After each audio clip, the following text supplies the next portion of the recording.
আজ আমি first time রাজস্থানের জনপ্রিয় খাবার খেলাম।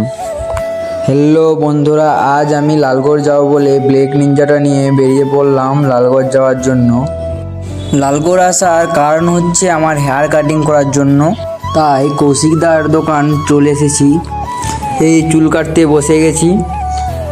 চুল কাটা হয়ে যেতে প্রথমে লুকটা দেখে নিলাম। কিছুক্ষণ পাগলা আর কৌশিকদার সাথে গল্প করার পর তারপর বাড়ি আসার পথে দেখি সৃষ্টির দোকানের পাশে সাউরিয়া কুলফি আইসক্রিম স্টল বসেছে। এই দাদার কাছে কুলফি, আইসক্রিম, বাটার, বাদাম শেক, বিভিন্ন রকমের আইসক্রিম পাওয়া যায়। এই দাদার বাড়ি হচ্ছে রাজস্থানে।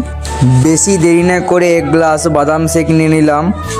আমার মুখ দেখে বুঝতে পেরেই গেছো খাবারটা কেমন। বাদাম শেক খাওয়া হয়ে যেতে এখন বাড়ি চলে যাব। আর ভিডিওটা যদি ভালো লাগে একটা লাইক করে দিবেন।